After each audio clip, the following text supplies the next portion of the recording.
समस्त को सुप्रभात एवं प्रभु जीशुख्रीष्ट नाम रे आपण मानक मु प्रेम नमस्कार जनाऊँगी।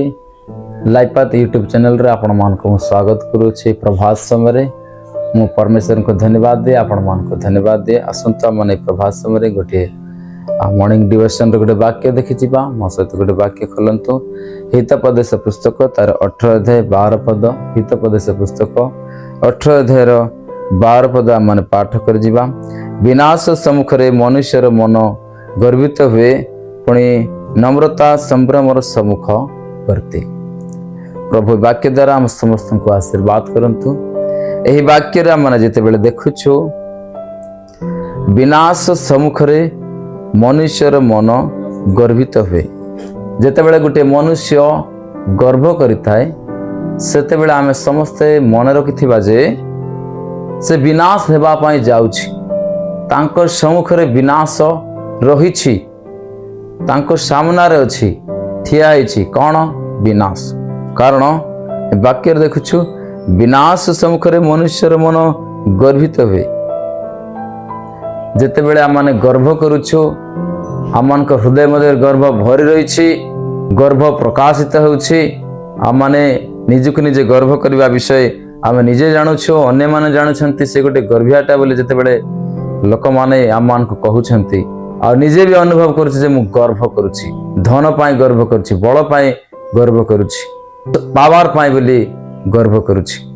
से गर्व करिथिबा समय रे वाक्य कहउछि, आम पाखरे ही विनाश अछि। विनाश सम्मुखरे मनुष्यर मन गर्वित हुए। जेते बेले आम गर्व करिबा सेते बेले ही विनाश हे जिबा। कारण राजा नबूकदनेस्सर पुओ बेलशास्सर से दिने बहुत बड़ा हॉल मध्य समस्ते पार्टी करथिले। पार्टी करथिबा समय युवती झियो माने नाचुथिले। से माने परमेश्वरंकर पात्र रे से माने मद्यपान करुथिले। से प्रकार समय परमेश्वरंकर गोटे हस्त आसी कांथर लिखित हैला, मेने मेने तकले उपारसिन। से शब्दर अर्थ बुझाइबा पाई, से लेखा को देख पढ़ी की बुझाइबा पाई कौन सी व्यक्ति पारिले नाही, किंतु प्रभुंकर दास दानिएल से आसी ताहा पढ़िथिले एवं ताहार अर्थ बुझाइथिले। आउ सेठारे लेखा थिला, जहा माने दानिएल पुस्तक रे देखि पारुछु, तार 5 अध्याय मु 24 पद रे आपण मान को पढ़ि देबा पाई चाहे। ए समय ताहांक निकटरू हस्तर अंश प्रेरित हैला, आउ एही लेखा लिखित हैला। पुणी जहा लिखित हैला ताहा एही मिने मिने तकले उपरसिन। एहार अर्थ एही मिने परमेश्वर आपणक राज्यर गणना करि अछंती और ताहा शेष करि अछंती। बेलशास्सर राजांकर राज्य कोन हे जाइछि, शेष हे जाइछि।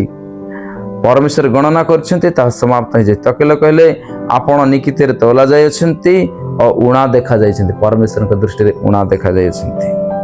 पेरस कहले आपणक राज्य विभक्त होय अछि आ मेदिय और पारसिक मान को दत्त होय अछि। अन्य राज्य राजा मान को से देश वर्तमान दिया जाइछि। सेते बेले बेलशास्सर आमे देखुछु 30 पद रे लिखा जाइछि, सेई रात्रि रे कलदिया मान को राजा बेलशास्सर बद्ध करा गला।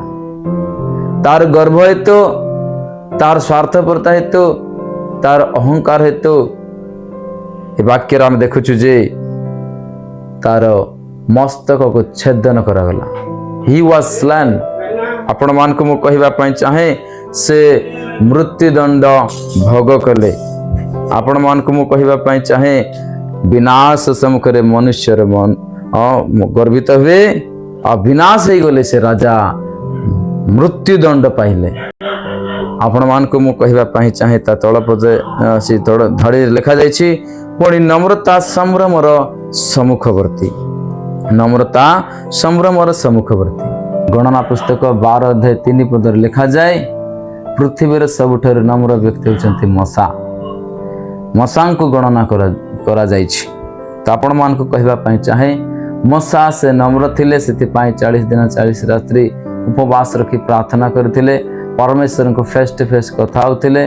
परमेश्वर आज्ञा को से मानिथिले। द्वितीय थर मध्य से 40 दिन 40 रात्रि उपवास कर प्रार्थना करथिले। परमेश्वर 10 आज्ञा देथिले। पुनर्बार से 10 आज्ञा को से लिखि पारिथिले। से इस्राएल लोक मान को बाहर कर आनिबा पाई तांको द्वारा परमेश्वर महामारी गुड़ाक करथिले तांको देई सुफ सागर दुई भाग विभक्त होइथिला।